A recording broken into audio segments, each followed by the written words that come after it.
Switch gears now as we honor Black History Month. Perhaps no true Maryland matriarch is more important in our history than Harriet Tubman. Today, a huge discovery was unveiled. It was found by archaeologists at the site of the farm where Harriet Tubman was born and raised 200 years ago in Dorchester County. I'm a very proud Marylander, but I love Dorchester County. Governor Moore traveled south today to recognize the historic importance of these ancient artifacts just discovered at the site of Ben Ross, Harriet's father's farm. It was 2 years ago archaeologists first found the landscape where she spent her early years working and learning. Something spectacular popped out at us. It was a 20-foot by 40-foot building in the ground in the middle of a farm field in the middle of nowhere.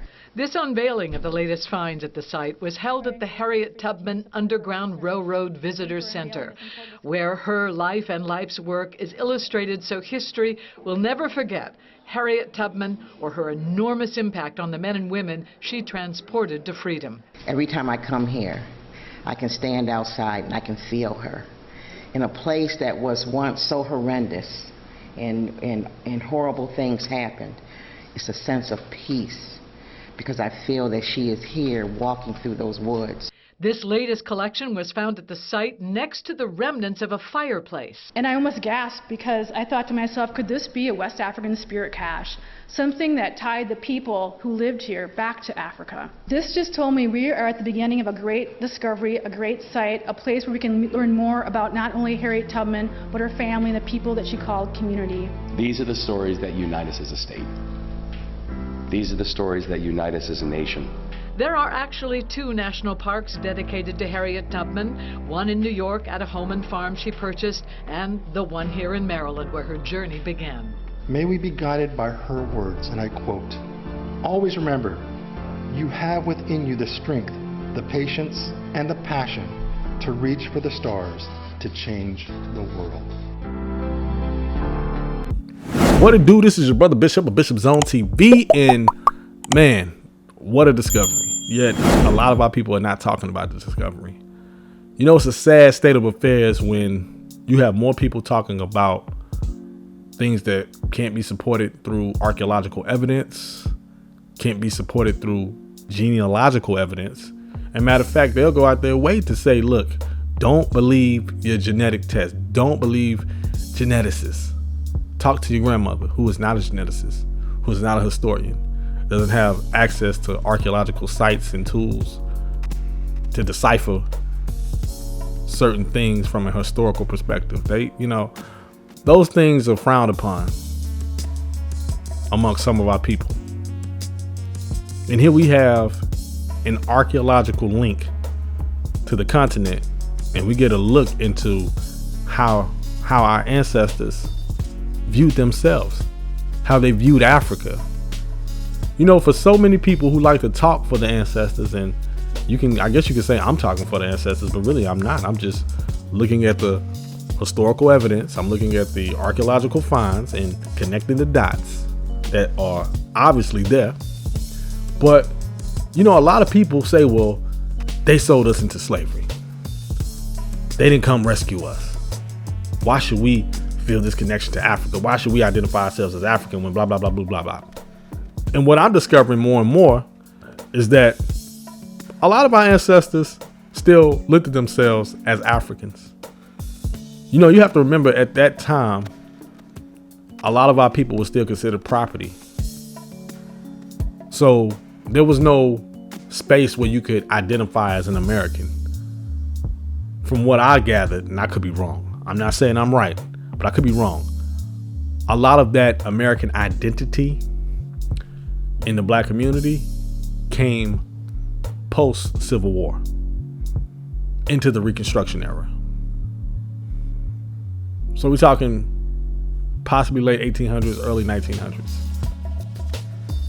But if we've been here since the 1500s, whether it was through Spanish colonialism, then later British colonialism, and also French colonialism, the Dutch as well.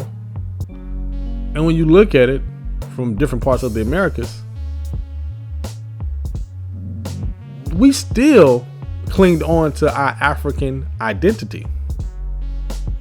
And I think you're going to start seeing more archaeological evidence, historical evidence to back up those claims, because now attitudes amongst the archaeological community, the historical community, geneticists are starting to, they have less hiccups about Africa. They have less limited perspectives on Africa and how, these enslaved people viewed themselves. Because so during that time, a lot of archaeologists, a lot of historians and people in that field didn't take the time to really empathize and try to view things from an African or enslaved person's perspective. There was quite some time where they considered black people to, be completely devoid of a culture before they landed here in America, before they were brought here to America. Because chattel slavery was such a grotesque institution that in order to create more empathy for these group of people, our ancestors, you had to derive them of their humanity. You had to strip them of their humanity. And a large part of one's humanity is their culture. But as time continues to go on, and then again, like I said, beliefs have, been more open to the humanity of enslaved people, what a lot of these archaeologists and people who study history are finding out is that, the African culture, it was still pretty intact. It might not have been as visible as some of our ancestors in the Caribbean, but you can still see those traces there.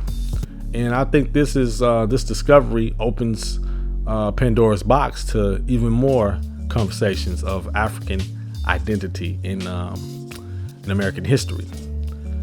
Like I said, unfortunately, this won't get talked about a lot because a lot of our people suffer from cultural insecurities when it comes to Africa because of the conditioning in this country. So they'll ignore this. They want to hear about the sensationalized fictional history of Aborigine, Turtle Islander, whatever the hell, they want to talk about that. So they'll divert to that, but they'll ignore this. So, check this out. I think they have more information floating around somewhere. Hey, you have to check like Maryland, Virginia, the Chesapeake area, because a lot of our people were brought to that part of the United States during that time. So, if you want to dig deeper into our connections to Africa, look at those ports. Look at those port cities like Charleston, the Carolinas, the Chesapeake area, New Orleans, even Florida, but in its connection to Spanish Florida, you find a lot of that, even here in Texas. There was a town that actually one of my ancestors helped discover, which was called Africa, or helped found it, establish this town called Africa. This ancestor of mine was born in the 1800s. So that just shows you what they thought about Africa. And you have to remember that this was a time when Africa, they were not that far removed from Africa. They were not that far removed from people being brought here from Africa. Because you also have to remember that even though the ban of transporting enslaved people from Africa happened in the early 1800s, they were still doing it illegally here in this country. The last one happened to be Clotilda in Alabama, and that happened close to the end of close to the Civil War. So that's all I got for this one. Let me know what you think. Spread this information, because I don't see a lot of people talking about this discovery, and this is a pretty big discovery. Again, you have some people who are saying Harriet Tubman didn't even exist. So that goes to show you the state and mindset of a lot of our people roaming around this country today. So like and subscribe. See you next time. Holla.